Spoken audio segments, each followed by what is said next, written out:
Dans cette capsule, je vais vous montrer comment éliminer les dépressions du modèle numérique de terrain. Avant de commencer, je vais expliquer ça consiste en quoi une dépression. En fait, c'est une surface qui est complètement entourée de cellules d'élévation supérieure et dont la direction de flux mène au point bas de celle-ci. Donc, il faut absolument les éliminer. Puis il y a deux étapes essentielles avant la modélisation hydrographique, c'est soit le remplissage ou le bréchage. Donc, on peut choisir une des deux ou utiliser les deux.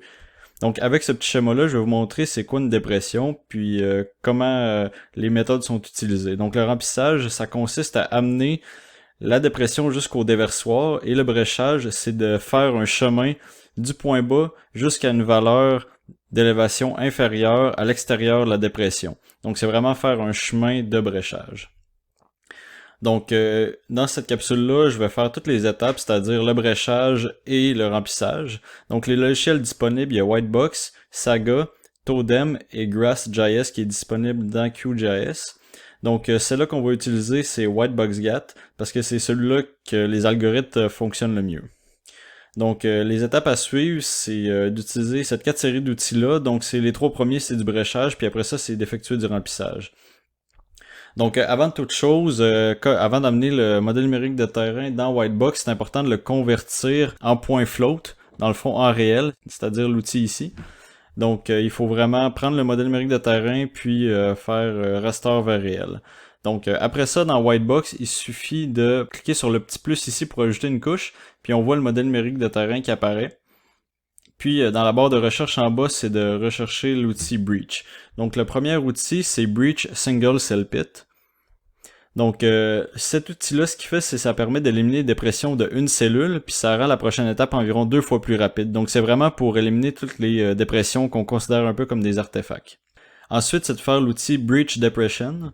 Donc, c'est vraiment de garder les paramètres par défaut. Donc, le premier, longueur maximale de brèche désirée, c'est 50. Donc, ici, on a un modèle numérique de terrain avec une résolution de 1 mètre. Donc, c'est 50 mètres la longueur maximale. Puis les deux autres, il n'y a rien, puis c'est mieux de laisser ça de même. Donc, cet outil-là, ce que ça fait, c'est que ça permet d'éliminer les dépressions si les critères sont remplis. Ici, le seul critère conservé, c'est une distance maximale de 50 cellules.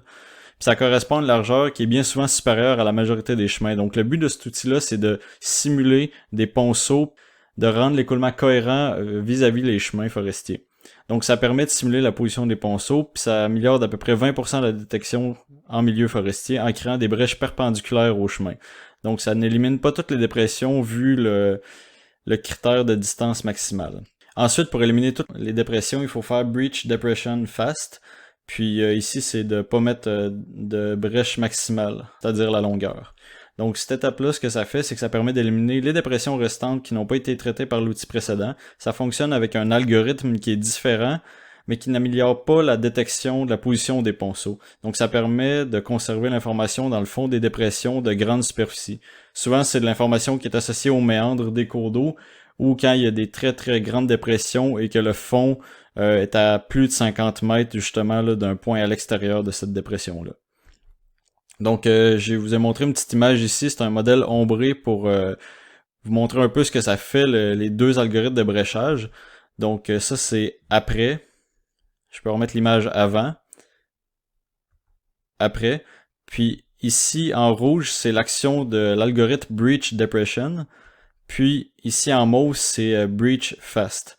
Donc, on voit vraiment la différence. Les petites brèches sont localisées autour des chemins et puis sont perpendiculaires, tandis que les plus grandes brèches sont vraiment à l'intérieur même du milieu humide, puis ça conserve un peu l'information des méandres. Puis ensuite, il faut prendre le modèle numérique de terrain qui a un format qui était différent de celui d'ArcGIS, c'est-à-dire qui était en point dep, c'est le format du logiciel WhiteboxGat, puis il faut le remettre en point float. Donc c'est vraiment d'utiliser l'outil ici. Puis ensuite, il faut utiliser l'outil de remplissage de Saga. Dans le fond, on va chercher la boîte à outils Terrain Analysis Preprocessing. Puis c'est vraiment l'outil FillSync XXL. Puis garder les paramètres par défaut, ça c'est pas grave. On peut par exemple aussi minimum slope mettre 0,01 ou 0,01. Donc c'est pas vraiment important. L'important c'est que ça soit en bas de 0,1. C'est 0.1 en fait parce qu'il faut changer le format du symbole décimal de Windows. Donc c'est important d'aller dans le panneau de configuration, dans Région, puis après ça d'aller dans Paramètres supplémentaires. Il y a cette fenêtre-là qui va ouvrir, puis le symbole décimal, s'il est en virgule, ça marchera pas parce que Saga fonctionne uniquement avec le symbole décimal en point. Donc ça c'est important de le faire avant d'utiliser peu importe quel outil de Saga. Donc cette étape-là, ça élimine avec certitude les dépressions pouvant ne pas avoir été traitées par les outils précédents. Donc par exemple, on pourrait utiliser juste Breach Depression, l'étape 2, puis après ça, sauter directement au remplissage sans faire le Breach Fast. Puis même si cet outil peut être utilisé seul dans les 3 premiers pour plus de rapidité, dans le fond, on peut juste effectuer un remplissage. L'usage du bréchage améliore significativement l'exactitude des réseaux hydrographiques en améliorant à la fois l'exactitude des ponceaux et l'exactitude de la position des cours d'eau dans les méandres.